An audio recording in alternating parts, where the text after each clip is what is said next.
name is Zara Griffiths and today I am riding Sunny and I am going to talk to you about alignment and the correct dressage position.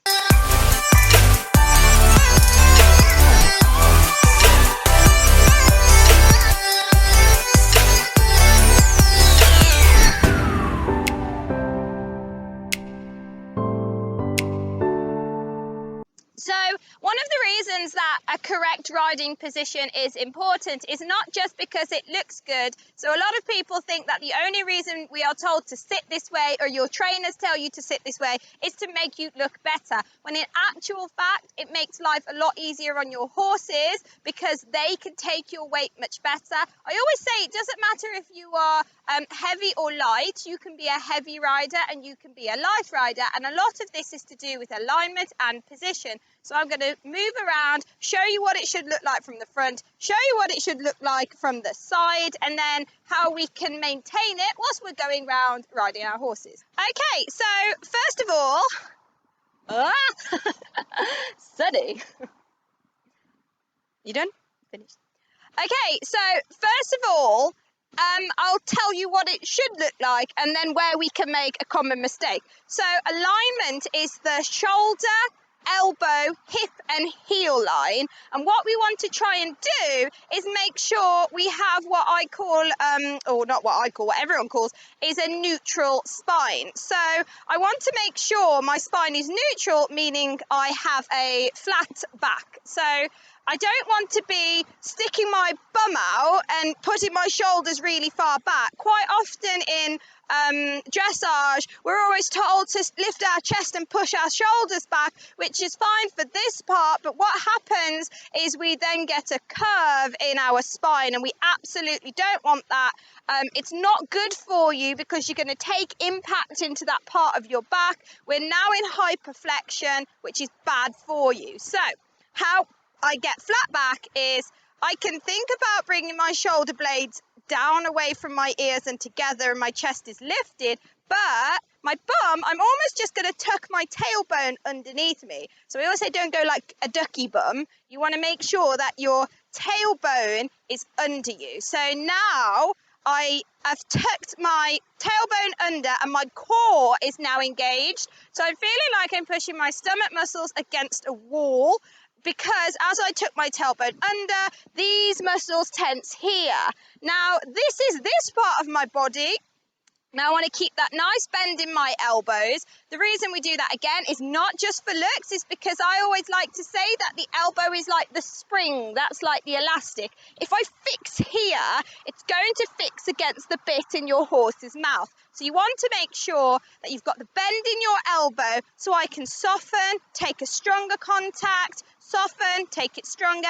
And that is just going to give you that little bit of movement to help with a nice, even and soft contact. So what we need to make sure is that a common mistake in our position is that we sit too far back and we push our lower legs forward.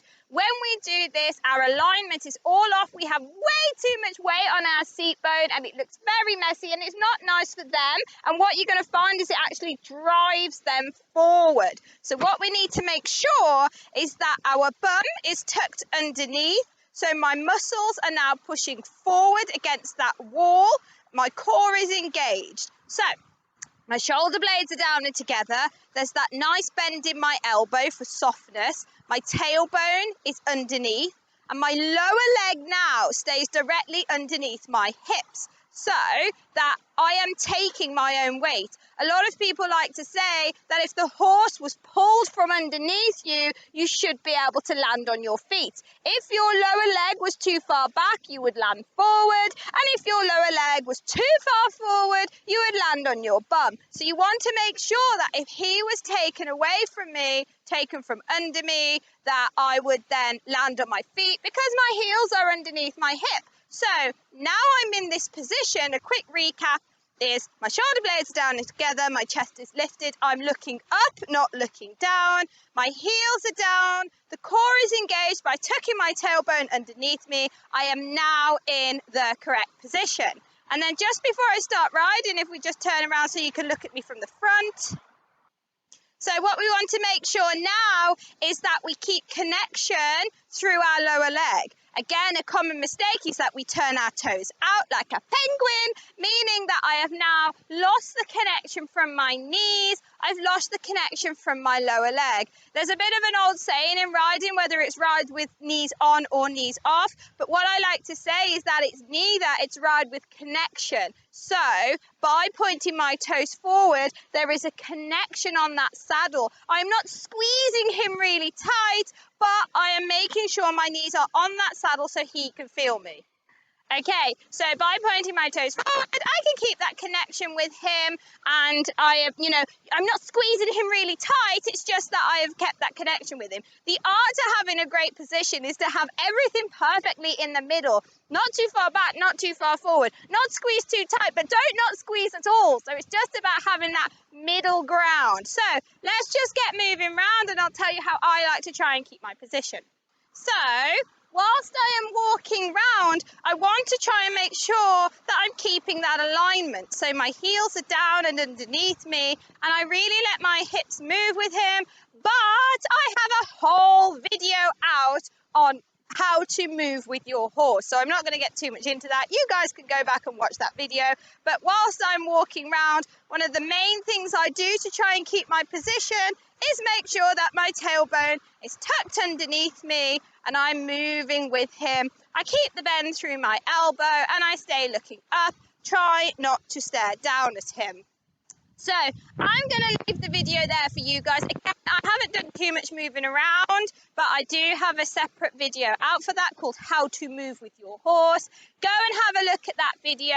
But this is actually a better one to start with because it breaks the position down loads. Anyway, I will leave that here. If you have any questions for me, please just leave me a comment or send me a message, and I will see you next time. Also, don't forget to like and subscribe to my page as it encourages me to do more videos for you guys. Any recommendations or things you want to see, just leave it in the section below.